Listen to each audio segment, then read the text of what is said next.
Mateo capítulo 10, versículo 2 al 7. Dice así la palabra del Señor. Mateo 10, 2 al 7. Los nombres de los 12 apóstoles son estos. Primero, Simón, llamado Pedro, y Andrés, su hermano. Jacobo, hijo de Zebedeo, y Juan, su hermano.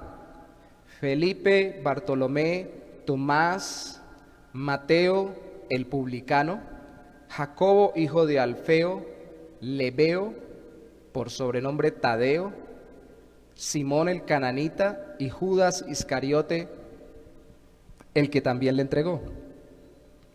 A estos 12 envió Jesús y les dio instrucciones, diciendo: por camino de gentiles no vayáis, y en ciudades samaritanos no entréis, sino id antes a las ovejas perdidas de la casa de Israel, y yendo, predicad diciendo: el reino de los cielos se ha acercado.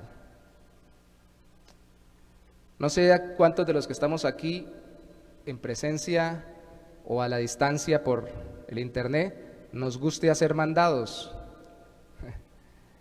Es una de las cosas que a muchos nos cansan, pero por favor trae tal cosa de la tienda, por favor vaya y hace tal diligencia, y a veces ni siquiera se piden el favor, simplemente por eso se le llamamos nosotros en Cúcuta, creo que también acá en Bucaramanga, y no sé si a nivel de Colombia, mandados, porque lo mandan a uno a hacer algo, lo envían,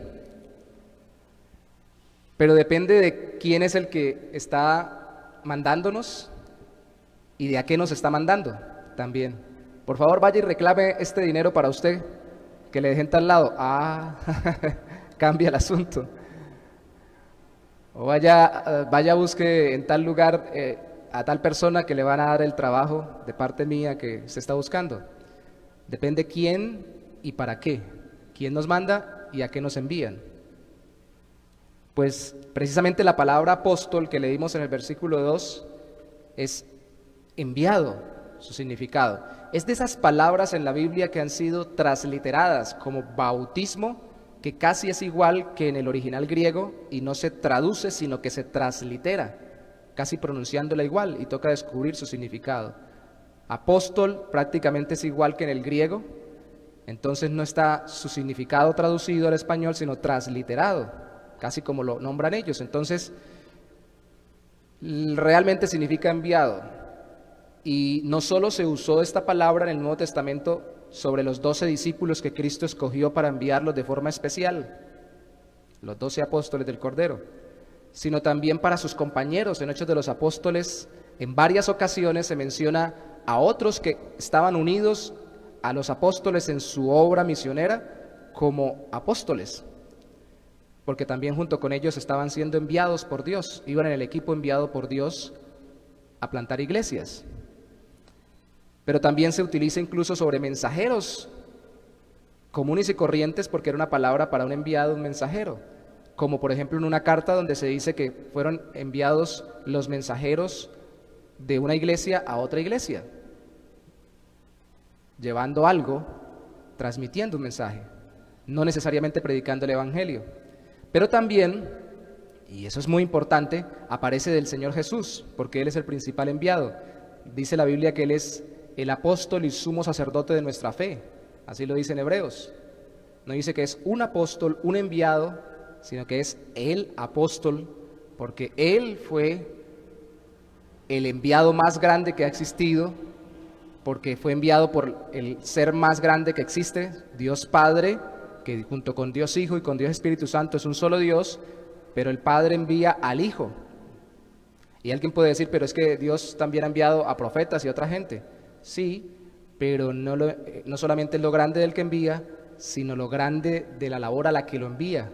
Nadie nunca ha sido enviado a salvar el mundo de su pecado. Solo Cristo fue enviado por el Dios Padre para salvarnos de nuestros pecados. Entonces es el apóstol. Pero hoy nos competen estos apóstoles, estos enviados, y ver cómo se nos enseña a nosotros, en qué sentido nosotros, sin ser los 12 apóstoles, somos enviados por el Señor y a qué somos enviados. Cristo no solo vino a salvar pecadores, sino que también vino a hacerlos sus instrumentos para establecer su reino al enviarlos a otros en su nombre. Cristo no solo vino a salvar a los pecadores, también a aquellos que salva vino a hacerlos sus instrumentos para establecer su reino, enviándolos a otros en su nombre. No se había ido Cristo y ya lo estaba haciendo con estos 12. Estaba enviándolos. De este texto, especialmente del versículo 5 al 7, vamos a ver primero cómo los envió el Señor y luego con qué los envió el Señor en el resto de los versículos del capítulo. Pero antes déjeme hacer un contexto en los capítulos anteriores. Antes déjeme decirle que antes de definir cómo los envió y con qué los envió Cristo, déjeme decirle qué pasó con ellos antes de enviarlos. Primero los llamó, segundo los confrontó, tercero los impactó y cuarto los sensibilizó. Ellos fueron llamados, confrontados, impactados y sensibilizados. Llamados, bueno, el versículo 1 del capítulo 10 dice que llamando a sus 12 discípulos, pero mire conmigo por favor Mateo 9:9.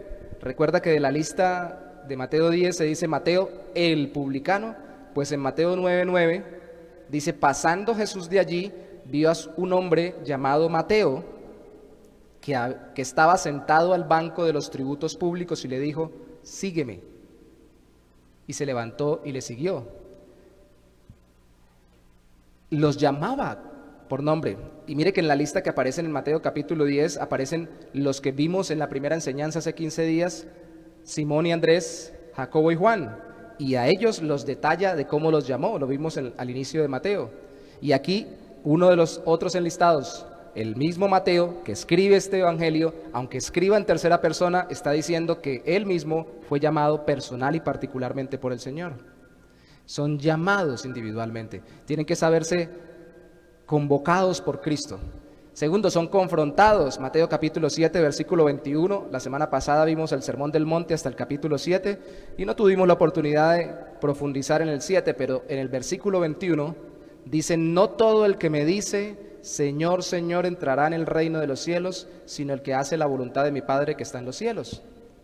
Eso es una confrontación muy fuerte. Cuando termina todo lo que vimos la semana pasada, hablando sobre la justicia del reino de los cielos y la vida que caracteriza a los que caminan con Cristo, dice, no todo el que dice Señor, Señor, no todo el que está metido diciendo que es cristiano o que me sigue a mí, todavía no existía el término cristiano, va a entrar al final al reino de los cielos, sino el que hace la voluntad de mi Padre que está en los cielos, que es el que muestra que el del reino de los cielos gobierna en su corazón. Eso es una confrontación fuerte.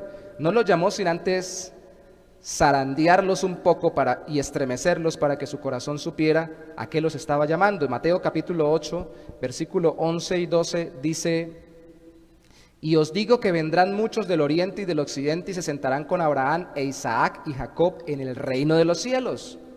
Mas los hijos del reino serán echados a las tinieblas de afuera, allí será el lloro y el crujir de dientes. Eso es otra confrontación, porque dice que va a venir gente que no es del pueblo judío y va a estar en el reino de los cielos al final, pero los hijos del reino, los que deberían haber estado sometiéndose al Rey Jesucristo, que eran los judíos, los receptores del Antiguo Testamento, no iban a estar, muchos de ellos no iban a estar. Eso es una confrontación porque todos ellos eran judíos.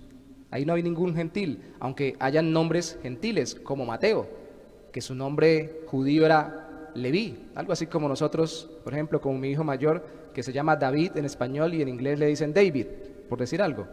Pero no quería decir que ellos fueran o estuvieran fuera del pueblo judío, eran parte del pueblo judío y les está confrontando, les está diciendo, pilas, porque no los estoy llamando porque ustedes sean simplemente judíos, es un llamado personal y tienen que confrontarse con la realidad de que muchos de su pueblo no van a ser llamados o no van a responder al llamado externo sabiéndose llamados internamente en el corazón para ser creyentes.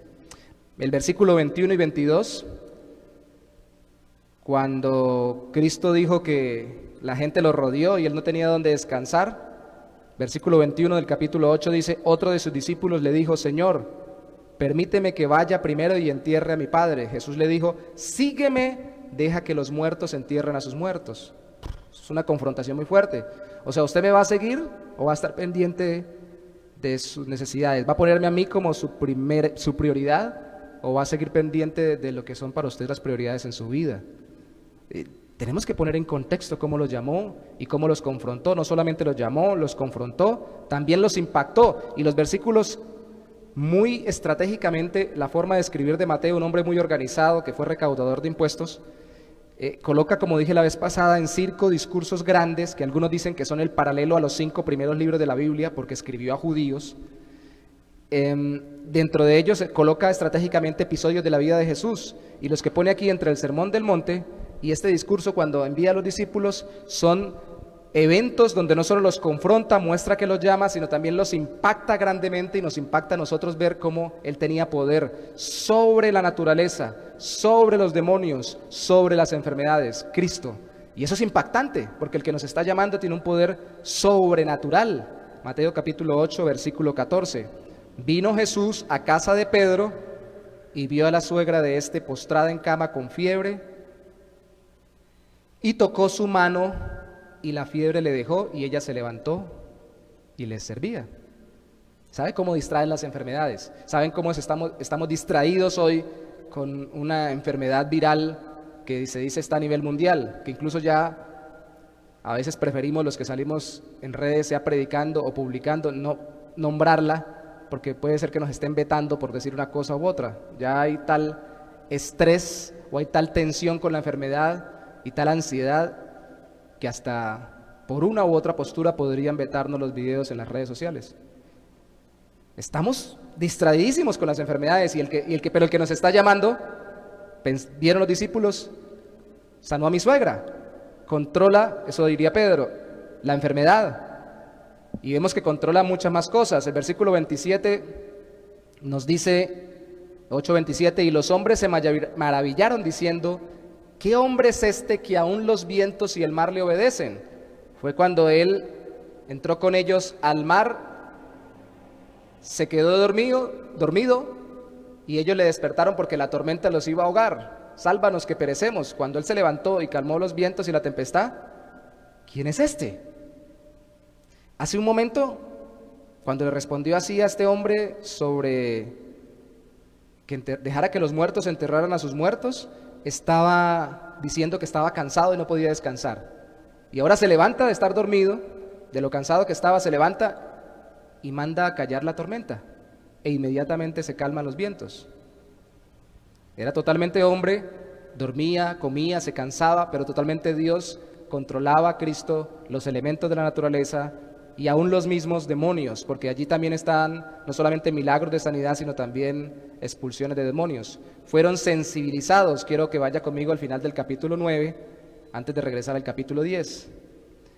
Capítulo 9, versículo 35 al 38 dice: recorría Jesús todas las ciudades y aldeas, enseñando en las sinagogas de ellos y predicando el evangelio del reino. Resalte esa frase en su mente: predicando el evangelio del reino. Lo dice antes de decir que los envió a ellos a predicar. Y sanando toda enfermedad y toda dolencia en el pueblo. Y al ver las multitudes, tuvo compasión de ellas, porque estaban desamparadas y dispersas como ovejas que no tienen pastor. Entonces dijo a sus discípulos: a la verdad, la mies, es decir, la cosecha por recoger en los cultivos es mucha, mas los obreros pocos. Como cuando hay una gran cantidad de cosecha en un cultivo y necesitamos recogerla, qué abundancia, pero hay muy poquita gente disponible para recogerla. Rogad, dice Cristo, utilizando esta simbología, le dice a los que caminaban con él, le dice a los 12 y a los demás que caminaban con él, antes de elegir a los 12, rogad pues al Señor de la mies que envíe obreros a su mies. Los puso a orar, les mostró su sensibilidad por las personas.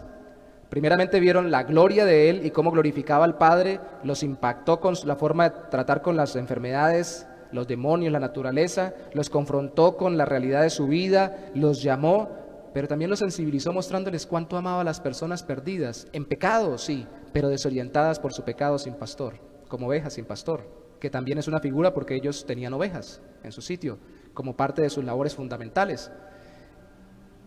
Y no solamente se muestra su sensibilidad, sino que les manda a rogar a ellos por esas personas, los manda a orar. Lucas pone en diferentes partes de su relato estos eventos. El final del capítulo 9 y todo el capítulo 10 de Mateo, él lo distribuye entre el capítulo 6, capítulo 9 y capítulo 10, Lucas. Pero en el capítulo 6, Lucas nos dice algo muy importante, que antes de escoger a sus discípulos, él oró toda la noche. Y cuando le dice entonces rogad, o les está diciendo, para encadenar los dos relatos, antes de él ponerse a orar toda la noche por sus discípulos, o les está diciendo después que ya oró toda la noche por sus discípulos, o durante la oración. O sea que no les está diciendo que hicieran nada que ellos no veían que él hacía. Y les está diciendo, si somos sensibles a las personas, tenemos que orar por ellas.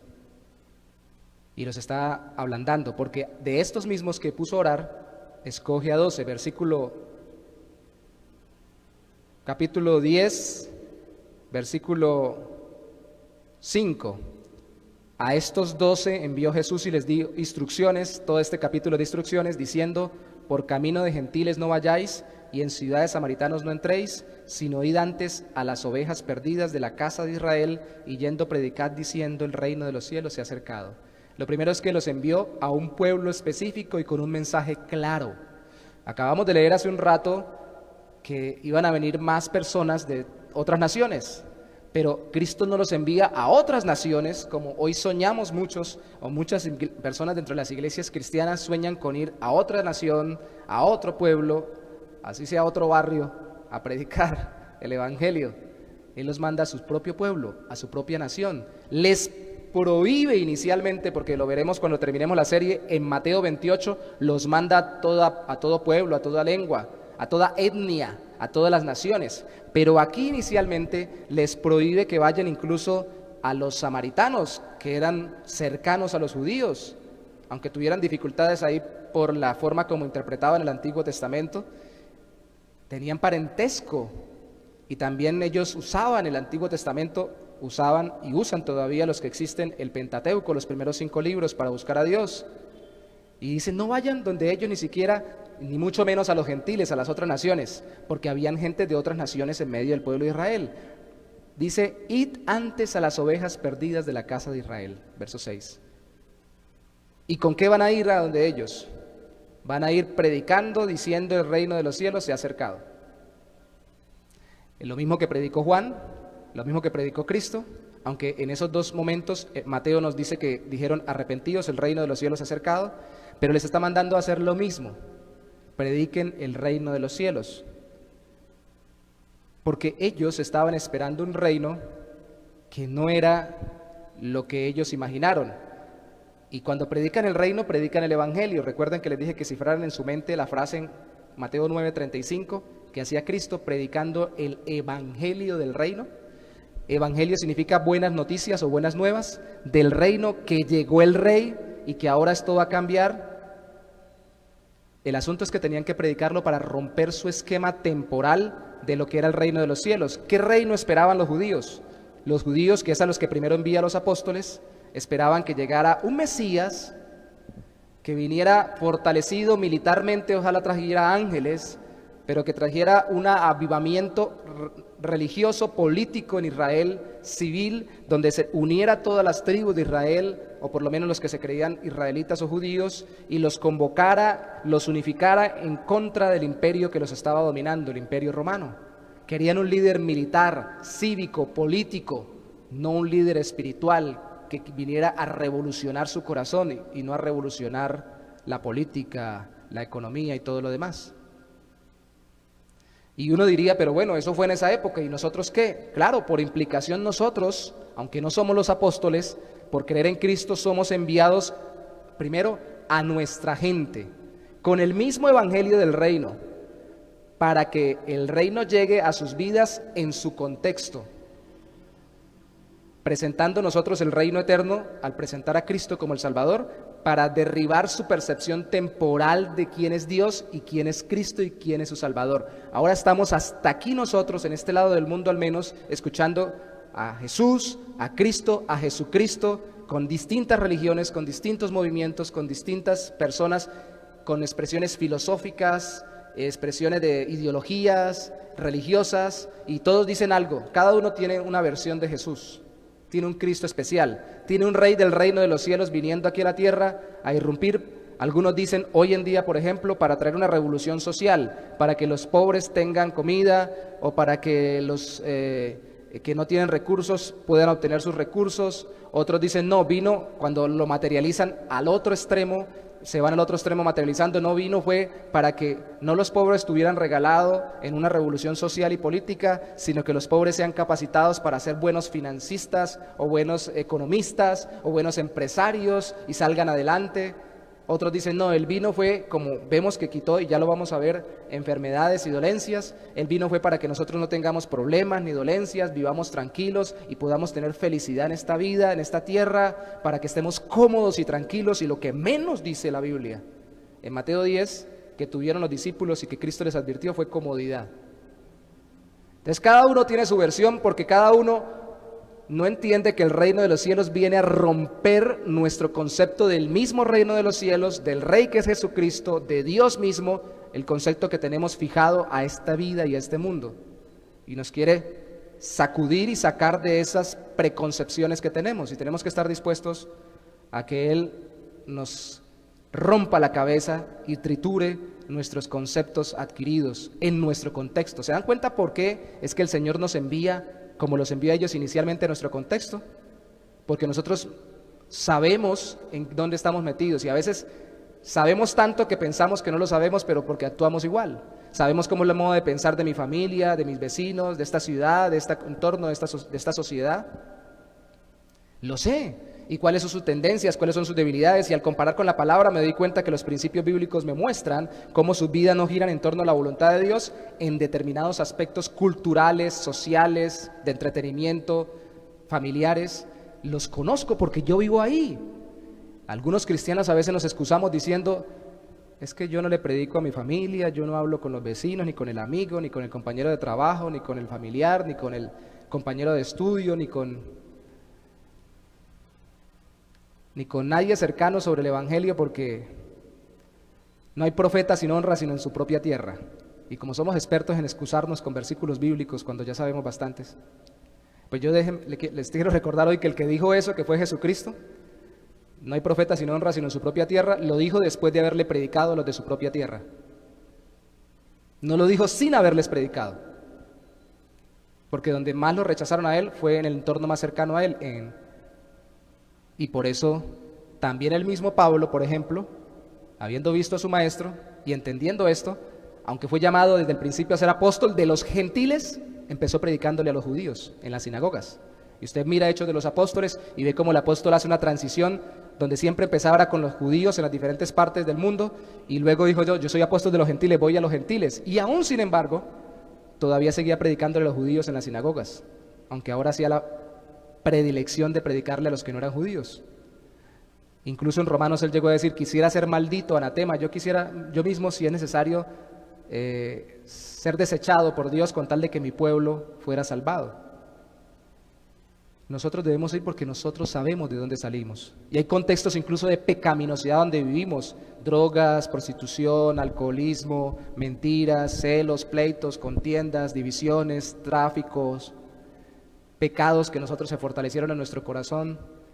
Pues a esas personas no solamente cercanas, sino incluso a los del contexto en el que nosotros vivimos pecaminoso, debemos acercarnos para decirle, Cristo vino a romper ese concepto que yo tenía de Él en mi vida, para mostrarme mi pecado y para entregarme a Él confiando en que Él me transformaba. Y mire, me liberó de todo eso y me ha reservado una morada en el cielo.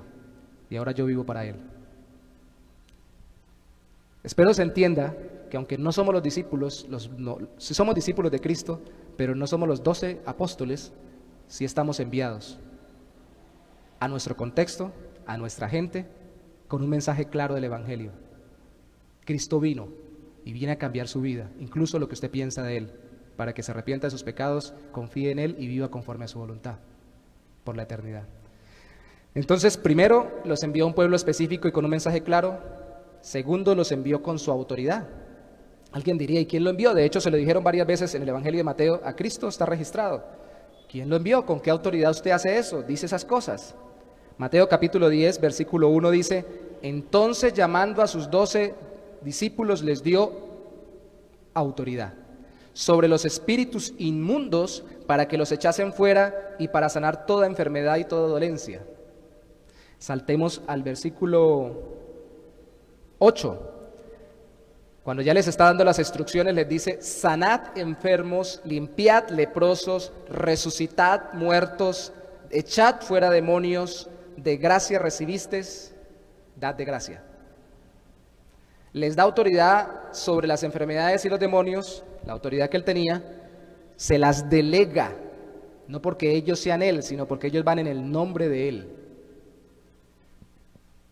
Y les dice entonces: sanen enfermos, limpien leprosos, resuciten muertos.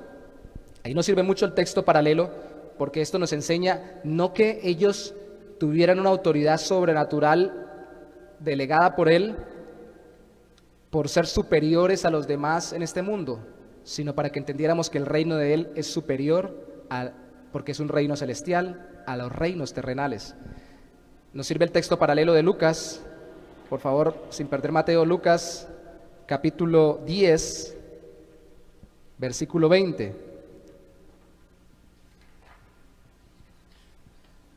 Dice: pero no os regocijéis de que los espíritus se os sujetan, sino regocijaos de que vuestros nombres están escritos en el reino de los cielos. Aclaro, Cristo escoge a los discípulos de acuerdo a Lucas, en Lucas 6, los envía en Lucas 9, pero luego en Lucas 10, algo que no nos muestra Mateo, envía a otros 70. Y de estos 70, que no son los 12 apóstoles, dice que los envió para luego él ir a los lugares donde los enviaba, porque mucha más gente seguía a Cristo, además de los 12 apóstoles. Y cuando envía a estos dos segundos enviados, a estos 70, registra unas palabras muy parecidas a los que nos dice Mateo, que les dijo, o las instrucciones que les dio a sus discípulos, a los apóstoles. A estos 70 también les habló mucho de lo que estamos hablando hoy y que vamos a terminar hablando hasta dentro de unos minutos. Pero luego que los envía también con autoridad sobre serpientes y escorpiones, dice Marcos, pero aquí nos dice simbólicamente hablando sobre las huestes demoníacas, los demonios y sobre las enfermedades. Ellos regresan contentísimos, pero Cristo les dice: yo les doy potestad de hollar serpientes y escorpiones, nos dice también Lucas acá, versículo 19 de capítulo 10.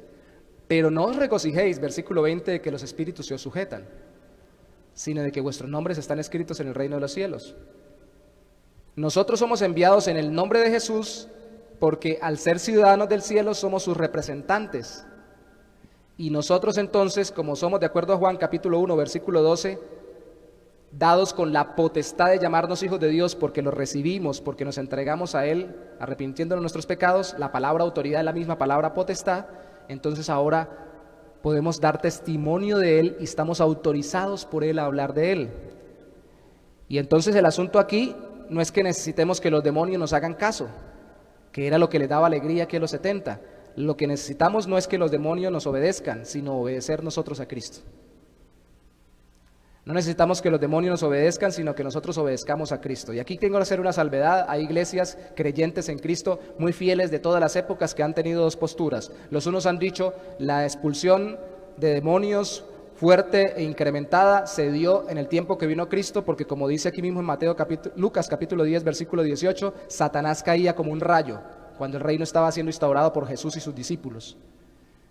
Y luego con los apóstoles, como nos registra el Nuevo Testamento, que fueron los enviados por él y sus equipos apostólicos, se dieron estos milagros y las iglesias que conocieron o fueron sembradas por apóstoles. Pero que en este tiempo no se ve de esa forma, ni tampoco necesitamos que sea de esa forma, porque ya tenemos la palabra de Dios y creemos el Evangelio. Otros dicen: no, en este tiempo continúa, todavía podemos expulsar demonios, todavía podamos sanar enfermos en el nombre de Jesús. Y yo quiero aclarar que tanto los unos como los otros deben creer que podemos orar a Dios para que Dios nos libere, o libere a alguien, de un demonio que es real y que existe según la Biblia, o para que Dios sane a alguien, como lo dice Santiago capítulo 5, de una enfermedad. Dios obra el milagro. Así crean que hay sanadores o liberadores de demonios particulares en las iglesias hoy en día, o no. Dios sigue teniendo potestad sobre demonios y sobre enfermedades. Pero el asunto aquí, que es mi interés, es que esa autoridad, Cuando nosotros entonces no vemos un demonio, entonces ¿qué hacemos? Entonces, no, esperemos a que haya un demonio. Si supuestamente yo pienso que es para echar demonios solamente. Ayer me decía alguien, estábamos compartiendo ya en Colorados, y alguien nos dijo, yo estaba tranquila sin caminar con el Señor, y cuando retomé a lo que me habían predicado el Evangelio y empecé a caminar con Dios, se me empezó a venir una cantidad de dificultades y problemas. ¿Ustedes piensan que este mundo, nuestra carnalidad y el mismo Satanás está incómodo cuando la gente no camina con Cristo? Está cómodo con ellos. Y lo regular es que como cuando ayer llegamos a una casa allá y nos recibieron para poder enseñar en una casa y estaba durmiendo el padre de familia, como ahí con el padre de familia le dijeron, no hagan ruido, vamos a la parte de arriba porque se despierta, está descansando. Así es cuando la gente está caminando en su carnalidad y no camina con Cristo, no se arrepiente de sus pecados ni se convierte. El diablo dice, déjenlos quietecitos, no los despierten, no les prediquen, no los voy a molestar. Están no con manifestaciones fuera de sí, pero están bien patrocinados por los demonios. De hecho, la Biblia donde más resalta en el Nuevo Testamento, luego de los evangelios, los demonios, es cuando habla de doctrinas de demonios, engañados en su mundo por los mismos demonios, pensando incorrectamente de Cristo, de su propia vida y de su propio corazón, y lejos del reino de los cielos, metidos en este mundo. Entonces nuestra tarea es entender que hemos sido enviados en el nombre de Jesús, porque hemos creído en Él, con la autoridad de Él, para obedecerle y predicar y que los demás respondan en obediencia. Hayan o no hayan demonios de por medio, hayan o no hayan enfermedades, nosotros no necesitamos ver esas manifestaciones porque el poder de Dios sobre la vida de una persona principalmente necesita ser manifestado en el interior, en su corazón. Porque las personas se pueden ir sin demonios y sin enfermedades al infierno. Estar muy alentadito, de pronto pasó algo, se murió una bala perdida, o no tenía ningún problema de ninguna clase de cosa sobrenatural, de pronto un choque automovilístico y se fue para el infierno. ¿Se dan cuenta la percepción que tenemos tan de acá? Ellos mismos confundían la autoridad que les había dado Cristo para predicar el Evangelio y en ese momento echar fuera demonios, a una hora dicen algunos hacerlo, con el hecho de tener autoridad para predicar el Evangelio, para que ese poder de Cristo que echaba fuera demonios y que sanaba enfermedades obrara en el corazón de las personas, arrepintiéndose y convirtiéndose a Cristo. Y como somos a veces tan mundanos y cambiamos el esquema divino al humano, pensamos que no. Si no hay una persona que grite porque está siendo liberada, o si no hay alguien que de pronto tenga una enfermedad y sea sanada, entonces es que aquí Dios no ha hecho nada. ¿Quién dijo? ¿Quién dijo? Y si usted mira las cartas, exceptuando Corintios, predominantemente en las cartas de los apóstoles, ellos no dan instrucciones mayormente no dan instrucciones sobre sanidades ni echar demonios, pero sí increpan y dan instrucciones sobre cómo vivir el Evangelio y cómo predicarlo para que la gente se convierta. Y ese poder que resplandeció en un principio creando al mundo, el poder de Dios, resplandezca en los corazones, ya no solamente echando demonios, sanando enfermos, sino transformando el corazón incrédulo, porque eso es un milagro de Dios cuando se les predica el Evangelio. Esa es la autoridad que tenemos, porque somos miembros del reino de los cielos. De hecho, se puede ir usted por favor de nuevo conmigo a Mateo, para ratificarlo en el capítulo 8. En el versículo 9 dice: porque yo también yo soy hombre bajo autoridad y tengo bajo mis órdenes soldados y digo a este ve y va y al otro ven y viene y a mi siervo haz esto y lo hace. Punto. Esa fue la resolución de un hombre que era centurión, que tenía gente bajo su autoridad y le estaba pidiendo a Cristo que sanara a alguien bajo su autoridad. Y le dijo: Señor, no tiene ni siquiera que ir hasta mi casa. Y Cristo se maravilló de tanta fe. Nos damos cuenta que la fe y la confianza en Jesús es sentir que estamos bajo su autoridad y obedecerle y predicar. Tal vez cuando esperamos a que haya milagros y a que haya manifestaciones demoníacas y que Dios haga algo rarísimo, lo que estamos queriendo es simplemente excusarnos para no hacer lo que nos está mandando a hacer el Señor, que es predicar el Evangelio del Reino, que es predicar a la gente arrepiéntase y conviértase a Cristo. ¿Se dan cuenta que a veces lo que ponemos los creyentes es excusas? Y la gente nos va a decir cuando llegue la eternidad, si Dios lo permitiera, eso es hipotético, no creo que suceda, pero podría decirnos: bueno, y usted me conoció y hablábamos y todo lo demás y teníamos hasta una amistad y nunca me predicó el Evangelio, y vino otro que era distinto y me predicó. Y uno le puede decir: pero es que yo nunca lo vi enfermo para orar por usted, ni nunca vi que tenía alguna cosa rara, demoníaca, para venir a orar y a aprovechar para predicarle. Él dijo, no, es que no tiene que esperar eso. No tenemos que esperar eso, tenemos que simplemente obedecer como el siervo del centurión. Dijo, yo tengo autoridad y confío, Señor, que su autoridad y a los que usted les delegue autoridad harán lo que usted les manda porque yo mando y ellos me obedecen. Y eso es fe. Decimos que tenemos fe, pero tenemos que obedecer si realmente tenemos fe a aquel que nos envía, a nuestro Señor, porque somos ahora parte de su reino. En Mateo 7:29 dice, porque les enseñaba a Cristo al finalizar el Sermón del Monte como quien tiene autoridad, por eso se admiraban de él y no como los escribas. El problema de los escribas era que enseñaban muy bonito, muy profundo, pero no tenían autoridad. La autoridad la tiene Cristo y al convertirnos a Él tenemos la autoridad de predicar. Los envió con su autoridad. Somos enviados en su nombre a predicar. Los envió con su provisión. Mateo capítulo 10, de nuevo, versículo 9 al 11, inicialmente. No os proveáis de oro, ni plata, ni cobre en vuestros cintos. Uy, Señor, ¿cómo así?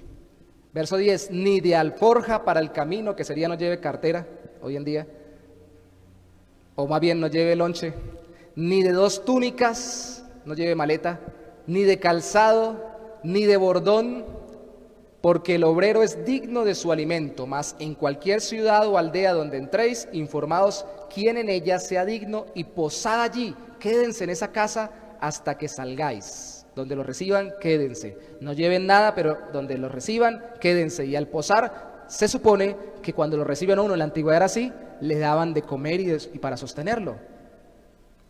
Salte conmigo, por favor, al versículo 40 al 42. El que a vosotros recibe, habiéndolos enviado a hacer esto, a mí me recibe. Y el que me recibe a mí, recibe al que me envió. Yo los envío, alguien me envió. Lo reciben, me reciben, reciben al que me envió. Versículo 41, el que recibe a un profeta por cuanto es profeta, recompensa de profeta recibirá, predicando ahora el evangelio que fue profetizado para que se cumpliera en Cristo. Recompensa de profeta recibirá, y el que recibe a un justo, a un creyente, enviado por Cristo, por cuanto es justo, recompensa de justo recibirá. Y cualquiera que dé a uno de estos pequeños un vaso de agua, a uno de los recién convertidos a Cristo, alguien que le ayude, un vaso de agua fría que le den solamente por cuanto es discípulo, ni siquiera está diciendo por cuanto es apóstol de los 12 del Cordero, simplemente por cuanto es discípulo, y aquí pareciera estar extendiendo el contexto hasta los 70 y demás, hasta nosotros hoy en día incluso. De cierto os digo que no perderá su recompensa. ¿Qué les está enseñando el Señor? No los envío con la provisión de ustedes, sino con mi provisión. Los envió Cristo con la provisión de Él, con su provisión, sin recursos propios de ellos, para que fueran provistos por el poder del Señor al salvar a otros. No confíen en lo que tienen, confíen en mí que los estoy enviando. Y si cumplen la misión, yo los sostengo. ¿Cómo los sostengo? A través de las personas que voy convirtiendo. Y así funciona. Algunos piensan que el principio de que el que predica el evangelio viva del evangelio es exclusivamente para los ministros, y es cierto. Cuando Pablo dice que el que predica el evangelio viva del evangelio, está hablando de los misioneros y está hablando de los ministros en las iglesias que se dedican a ello. Bueno, y algunos piensan que no deberían dedicarse todo el tiempo a ello. Ya eso es otro mover que hay hoy en día y de hace mucho tiempo. Pero deberían dedicarse solo los ministros a orar y a predicar el evangelio, y eso es un gran trabajo, un duro trabajo. Lea por favor el final de Hebreos para que se dé cuenta que tanta honra necesita ese trabajo ministerial. Pero ese principio de predicar el evangelio y ser sostenido por Dios cuando predico el evangelio se aplica a todos los creyentes, incluso los más pequeños, como dice ahí. Cuando al llevar la palabra las personas son convertidas y en gratitud al Señor que los ha enviado o que nos ha enviado, la gente comparte con nosotros en nuestra necesidad. Por implicación, nosotros somos enviados en nuestra escasez. No tenemos que tener dinero para compartir con la gente cosas, que ese es el otro concepto errado. Cuando yo tenga que llevar a alguien, entonces yo le llevo alguito porque tiene dificultades económicas, entonces voy y le predico. Si ya tengo una relación con esa persona, ¿por qué tengo que esperar hasta regalarle algo? Si tengo y quiero hacerlo, lo puedo hacer. Bendito sea el Señor, Dios lo mueve, hágalo. Pero aún en nuestra escasez somos enviados para aprender a ser suplidos por Dios cuando Él salva a los pecadores. Y vuelvo a lo mismo, ese principio se aplica. Mira, hermanos, hoy en día la profesión del pastor está muy decaída, de los ministros tiempo completo. Hasta hace unos años yo leí unas estadísticas que casi el 50% de los pastores en el mundo tienen que trabajar algo adicional para poderse sostener. Lo que la mayoría de la gente piensa de que todos los pastores viven solo del ministerio no es la realidad en el mundo, por lo menos no en la totalidad de las iglesias. Y ahora con la crisis económica que se ha desatado en el 2020 por todos estos aislamientos preventivos, sanitarios, pues más están teniendo que salir a trabajar en algo adicional, porque trabajaban solo en el ministerio, que ya es un gran trabajo, un duro trabajo, dice la Biblia. Pero también se ha denigrado porque ya los pastores ni siquiera quieren, en muchas partes, por el pensamiento moderno de este mundo, no quieren tener problemas, y algunos, yo he leído artículos antes de esta pandemia, decían, yo trabajo en la iglesia, en mi trabajo secular de lunes a viernes, y a la iglesia voy el sábado y el domingo, porque no quiero tener tantos problemas, y escuche esto, tal vez no quiero depender de que otros me suplan, y yo tener plata en mi bolsillo, y si quiero me quedo predicando, si no me voy para otro lado. Y si veo tanto problema, pues no me quieren sostener, pues no sufro necesidades por estar predicando. Y yo mismo tengo que decir que precisamente eso es parte de nuestra confianza en nosotros mismos y nuestro pensamiento mundano. No querer depender del Señor haciendo su obra. Porque Él mismo, Jesús, dependía de aquellos que lo escuchaban. Aún mujeres de hombres importantes de la época lo sostenían con sus bienes. A Cristo, usted lo puede leer en el Evangelio. Y personas se acercaban y lo sostenían. Y nunca tuvieron nada, hasta Judas podía robar porque tenían buena cantidad de dinero, no para botar por los aires, no para hacer, para ufanarse, pero sí para sostenerse y vivir, mientras él hacía lo que tenía que hacer. Y nosotros los creyentes que no somos llamados a predicar el Evangelio a tiempo completo como ministros, estamos llamados a no poner excusas en la escasez de nuestras finanzas para decir, pero es que mientras tanto tengo que estar buscando la plata, mientras usted se mentaliza a buscar prioritariamente la extensión del reino de los cielos, no tiene que ser todos los días, no tiene que abandonar sus trabajos, pero si usted dedica tiempo a ello, si usted comparte el Evangelio con otros, se va a dar cuenta cómo Dios lo bendice y le sostiene, porque para eso estamos aquí, si no, ¿para qué estamos los creyentes? El reino nuestro es el reino de los cielos, entonces ya, si no vamos a extenderlo aquí, pues que nos lleve para allá, no estamos mejor allá. Si estamos aquí solamente para engordarnos y ponernos cachetones, entonces no hacemos nada. Estamos acá para que el reino de los cielos sea conocido y Cristo sea exaltado. No necesitamos riquezas cuando damos a conocer al que es dueño de todo. Estamos dando a conocer al que es el dueño de la provisión de todo mundo, al Señor que se hizo hombre para morir por nuestros pecados y darnos vida eterna. Él es el dueño de nuestras vidas y de nuestro sustento. Si a Él le estamos sirviendo, no necesitamos tener riquezas para poder predicar su evangelio. Eso es confrontante con nuestras vidas. Ahora, no solo los envió a un pueblo específico con un mensaje claro, los envió con su autoridad y con su provisión. Repito, los envió con su autoridad, pero también con su provisión, porque Él los proveería a través de los que se convirtieran, sino también los envió con su protección, no con la protección del mundo ni con la protección de ellos mismos, sino con la protección de Dios en Cristo. Versículo 12 del capítulo 10, y déjeme leer una buena porción para poder resumir, dar el último punto y luego finalizar. Dice el capítulo 10, versículo 12, en las instrucciones le dice, y al entrar en la casa, cuando lleguen a la casa que los recibe, y los van a sostener en el nombre del Señor allí, si la casa fuere digna, vuestra paz vendrá sobre ella, mas si no fuere digna, vuestra paz se volverá a vosotros. Y si alguno no os recibiere, un problema, que no lo reciban, ni oyere vuestras palabras, salid de aquella casa o ciudad y sacudid el polvo de vuestros pies. De cierto os digo que en el día del juicio será más tolerable el castigo para la tierra de Sodoma y de Gomorra que para aquella ciudad. He aquí yo os envío como ovejas en medio de lobos, sed pues prudentes como serpientes y sencillos como palomas, y guardaos de los hombres, porque os entregarán a los concilios. Resalte, os entregarán, porque se repite varias veces de aquí en adelante. Os entregarán a los concilios y en sus sinagogas os azotarán, y aun ante gobernadores y reyes seréis llevados por causa de mí para testimonio a ellos y a los gentiles. Mas cuando os entreguen, no os preocupéis por cómo o qué hablaréis, porque en aquella hora os será dado lo que habéis de hablar. Porque no sois vosotros los que habláis, sino el Espíritu de vuestro Padre que habla en vosotros. El hermano entregará de nuevo, a la muerte al hermano, y el padre al hijo, y los hijos se levantarán contra los padres y les harán morir.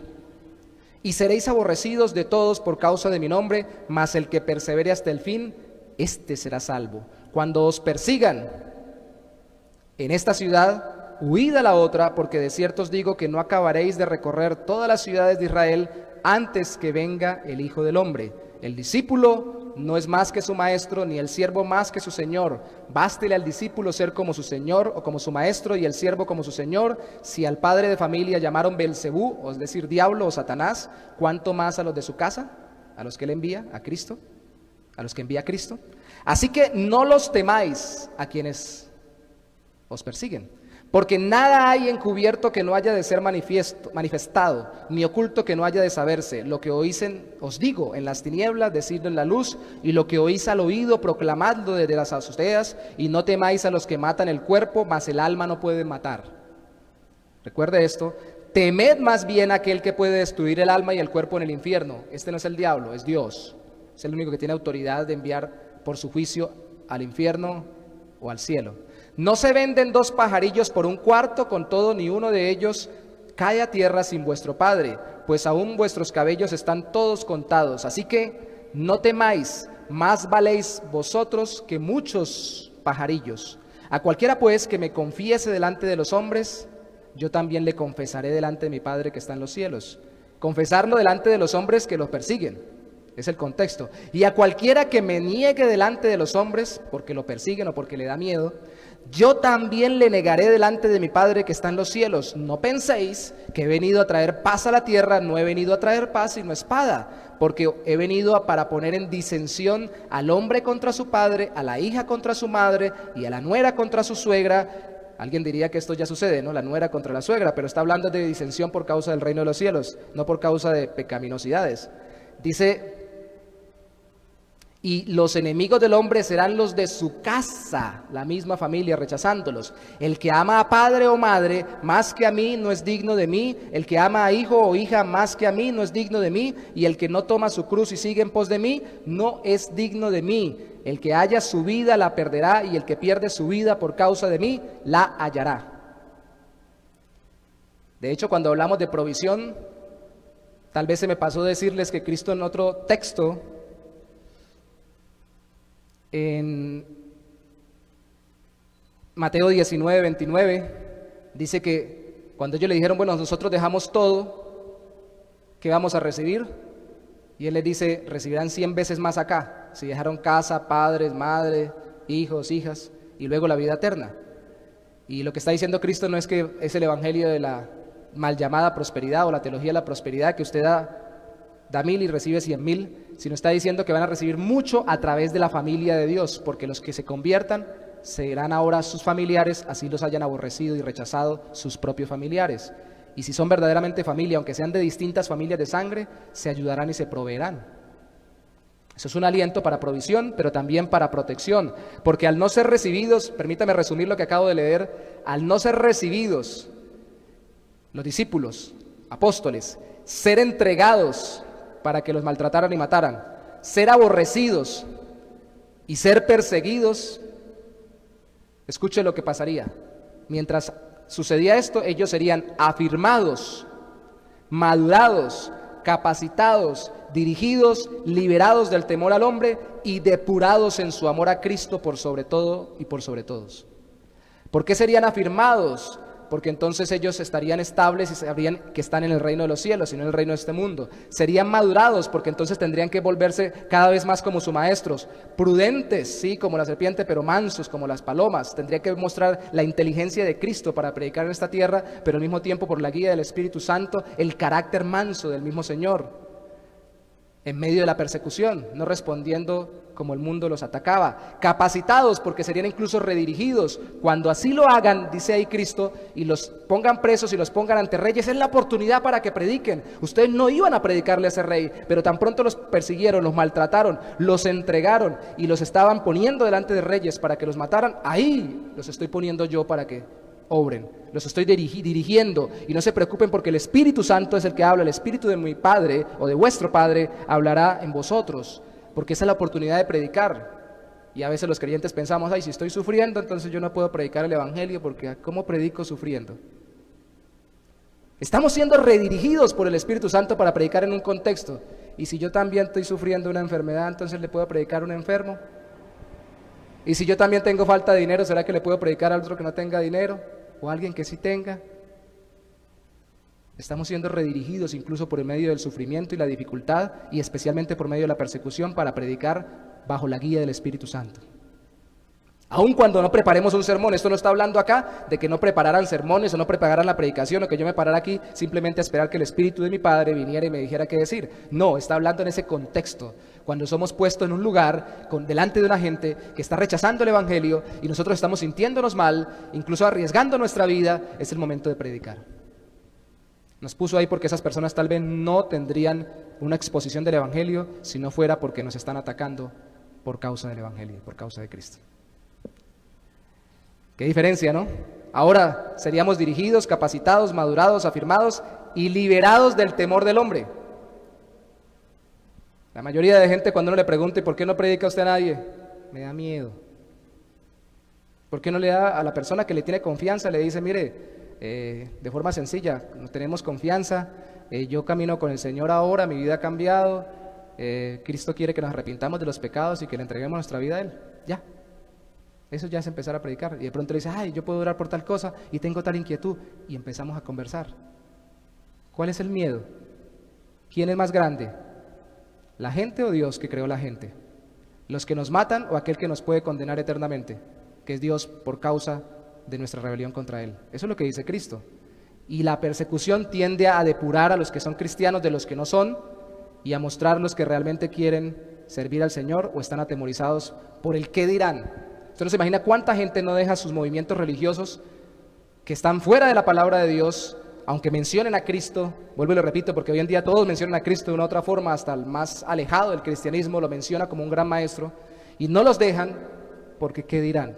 Mi casa, mi familia, mis amigos, ¿qué van a decir? Miedo al hombre. Si le tuviera miedo al hombre no le serviría al Señor. No hubiera estado acá, porque no, en el caso mío personal, porque no veo una provisión continua, fija o segura, ni estuviera predicando el Evangelio hoy, si no creyera que Él me provee. No estuviera predicando acá si no creyera que Él me envió, aunque no soy un apóstol, soy una de las consecuencias o uno de los que vienen desde la predicación apostólica hasta el día de hoy, como usted y como yo, creyendo en Cristo.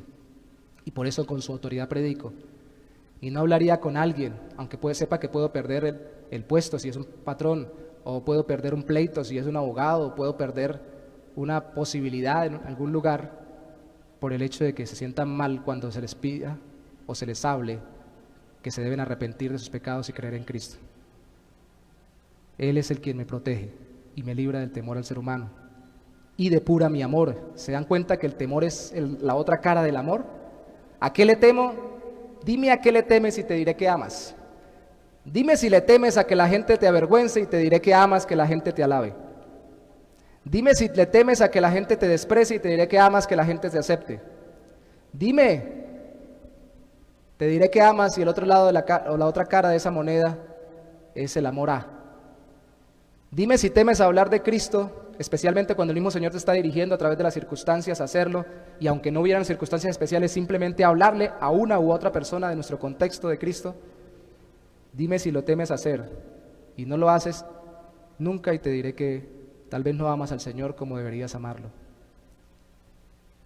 Recuerde que termina diciendo que hay que amarlo a Él más que a padre, madre, hijos e hijas y todo lo demás. En esa porción que le dice, el que haya su vida la perderá y el que pierda su vida la hallará. Estarían ellos siendo protegidos eternamente al arriesgar su vida temporal. ¿Cuál es la protección entonces? Entonces, ¿de qué me protege el Señor? Porque usted acaba de decir, me puede decir alguien, que Él los envió con su autoridad, entiendo, que los envió con su provisión, bueno, porque la gente le colabora, los que se convierten, pero ¿con cuál protección si hasta los matan? Pues con la protección eterna, que es la del alma, porque no nos pueden matar en el infierno. ¿De qué sirve ser guardados acá hasta morir de viejitos si eternamente estaremos condenados en la eternidad? Se dan cuenta que el concepto cambia y por eso nosotros tenemos que entender que hay que entrar en nuestro contexto para sacarlo del contexto, y preguntas o inquietudes o conversaciones que hablen de la eternidad o de un reino que viene de los cielos, para sacarnos de la temporalidad, del afán de este mundo, de la ansiedad de estas cosas, para que veamos a Cristo, nos demos cuenta de nuestros pecados y veamos que hay solución más allá de esta vida, nos dan paz en esta vida. Tanta paz nos da que no nos importa si nos matan, no porque nosotros seamos suicidas, sino porque podrían matarnos y estamos alegres porque vamos a ser llevados al cielo. No porque nos maten, sino porque nos están dando un pasaporte de entrada al reino de nuestro Señor. Se dan cuenta que los cristianos por eso es que son revolucionarios, y por eso es que la línea de los verdaderos cristianos es la última que hay que romper en el mundo, en toda sociedad y en toda época, permearla, meter las doctrinas y enseñanzas del mundo, contaminar a la iglesia para que la iglesia o no predique o predique mezclado con el mundo, o le dé miedo y no evangelice. Por implicación nosotros somos enviados en riesgo físico para ver cómo Cristo protege nuestra alma al priorizar nosotros la vida eterna en Él. No necesitamos vivir con miedo a morir, sino que necesitamos es vivir y morir para Cristo. Para mí el vivir es Cristo y el morir es ganancia, y eso no fue una frase poética porque se le ocurrió a Pablo en un momento. Él realmente estaba dispuesto a morir por el Señor, y de hecho lo hizo. Y por eso es que su vida valió e impactó. Pero una vida que vive con miedo no puede impactar. Y mi temor es que, por ejemplo, en estos tiempos siempre habrá algo para temer. En estos tiempos de pandemia, entonces los creyentes caigamos en el mismo temor de todo el mundo. ¿Y si me contagio? No le estoy diciendo que vaya y no utilice las normas de seguridad ni tome precauciones, hágalo. Pero si usted va a vivir con miedo a morirse por un virus, no ha entendido quién es el que dijo en este texto que leímos que Él está al control de los cabellos en nuestra cabeza, los tiene contados, y de los pajarillos que viven o mueren. Si Él puede controlar un cabello en nuestra cabeza o un pajarillo que está lejos, fuera de nuestro ser, puede controlar un virus que entre, salga y cómo actúe en nuestra vida. Y vuelvo y repito, lo controla a través de nuestra propia diligencia. Sí, hay que cuidarnos, no estoy mandando que sea descuidado, no solamente con este virus, con todos los virus. Yo estoy convencido, y tal vez alguien se pueda ofender por esto, pero yo estoy convencido que con estas medidas que se han tomado este año 2020, con toda esta virosis, se ha excedido el ser humano en general. Y no estoy diciendo que sean malintencionados, tal vez hayan conspiraciones detrás. Si no lo hubo en un principio, tal vez las hayan después, porque el ser humano es perverso, queriendo pescar en río revuelto. Pero creo que estamos sobredimensionados y sobreestimulados y sobresaturados de miedo, de temor. No hable, no predique, no diga. ¿Y qué tal que le predique a alguien y comparta a alguien y les digo la verdad en el Señor? Yo he tenido que salir de acá y espero que por eso no veten el video. En algún momento si alguien me dice, necesitamos que usted vaya por una urgencia, si yo fuera médico y la urgencia fuera de vida o muerte, yo tengo que ir a atenderlo, si el tipo tenga coronavirus. Ahí ya lo dije. Pero nosotros no estamos para atender emergencias del cuerpo, sino emergencias del alma, y si la persona tiene una consejería, una necesidad, pues yo tomo las medidas necesarias y voy y lo atiendo. Y me da pavor ver cómo la gente con la que he trabajado o para la que he trabajado, porque toda mi vida en lo secular trabajé y en el gremio farmacéutico y con personas profesionales de salud, y yo mismo tengo una carrera intermedia con respecto a la salud. Ver cómo están todos, no queremos morirnos. Y yo sé que nadie quiere morirse, yo tampoco, pero si es a lo que me entregué, es mi profesión, y en el caso nuestro, nuestra profesión como creyentes, así no seamos pastores o ministros, es extender el reino de Cristo. Tal vez por eso es que estamos tan arrinconados. Pero hoy el Señor está diciéndonos que en últimas, o vivimos como enviados por Cristo para extender su reino eterno, o vivimos para extender los pequeños reinos pasajeros de este mundo de quienes se oponen a Cristo.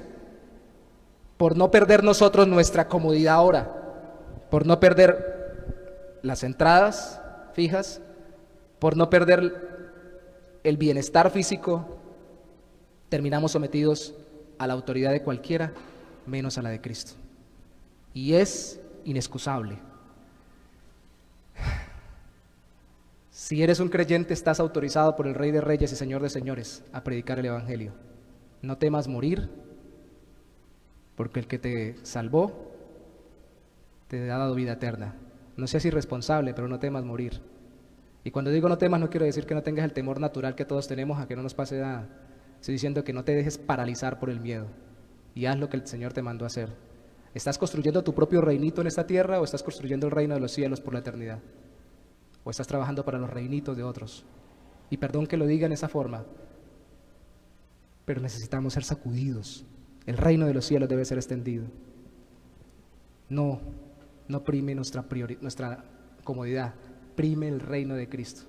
Porque vuelvo y les repito, mucha gente muy cómoda en esta tierra, con mucha provisión, con buena protección y con grandes planes y proyectos en esta vida, con grandes nombres en esta tierra, estarán por la eternidad en el infierno. Y yo escojo, como dijo alguna vez un hombre de Dios cuando le ofrecieron ser el príncipe, si no recuerdo mal, el que fuera superior en su reino. Él dijo, si Dios me ha llamado a predicar el evangelio, no me voy a rebajar a ser el rey. Y eso no es para simplemente los pastores, eso creo que es para todo creyente, porque el más pequeño de los reinos, en el reino de los cielos es más grande, dijo Cristo, que el mayor de los profetas del Antiguo Testamento. Uno de estos pequeños es más importante, uno de estos pequeños que creen en Cristo, que el más grande de las personas en cada época y en cada tiempo. Más importante Cristo y su reino. Ánimo, ánimo. ¿Y saben algo como consecuencia? El temor va a disminuir y la parálisis de nuestro corazón se va a ir en la medida que el amor por el Señor y la confianza en su provisión, su protección, el seguir su autoridad y el sabernos enviados a un pueblo, a un tiempo específico para predicar un evangelio claro, arrepiéntete y cree en Cristo, eso nos va a llenar de tanta paz que nos van a poder ver con la paz que sobrepasa todo entendimiento. Señor, te damos gracias en esta hora, pedimos que nos ayudes. Estamos tan entretenidos, los cristianos, y están tan desviados en su mente los no cristianos, precisamente porque el diablo ha enceguecido la mente o la visión, los ojos del pecador. Pero su pecado estaba antes de que el diablo los encegueciera. Oramos hoy para que la prioridad sea la eternidad. Y oramos también por Erika Palacios, especialmente por su hijo, Elgan Murillo. Dylan, por su hijo, oramos hoy, porque está en el hospital luchando contra el cáncer, Señor. Ella nos pide oración y te pedimos que tú pongas, como lo dijimos antes de orar, antes de predicar, antes de ministrar tu palabra, antes de orar ahora, oramos por todas las necesidades y aflicciones, pero también pedimos por su corazón y su alma, para que tú impactes sus vidas con una obra de misericordia, como las que hizo Cristo sanando enfermos y echando fuera demonios en su época y los apóstoles. Creemos que tú lo puedes hacer hoy y por eso lo pedimos, Señor. Pero también te pedimos por los corazones de ella y de él y de todos los que están a su alrededor para que se conviertan, porque Lázaro fue resucitado incluso, pero luego volvió a morir y lo importante, Señor, es vivir para Cristo para poder morir en Él. Así que obra sobre ellos, te lo pedimos, pero también obra sobre nuestros corazones para predicar este evangelio del reino, para extenderlo y no desconfiar de tu provisión, de tu protección y no desobedecer tu autoridad. Impactar a nuestro contexto, a las personas a nuestro alrededor con un mensaje claro, respaldado con una vida en comunión contigo, que podamos extender el reino de los cielos, que es el más grande de todos los reinos y que está por encima de cualquier prioridad en esta tierra. La gloria sea para tu nombre en Cristo. Amén. Muchas gracias a todos los que nos han acompañado en este día. Que el Señor les bendiga. Un abrazo grande, grande a la distancia. Bendiciones a todos.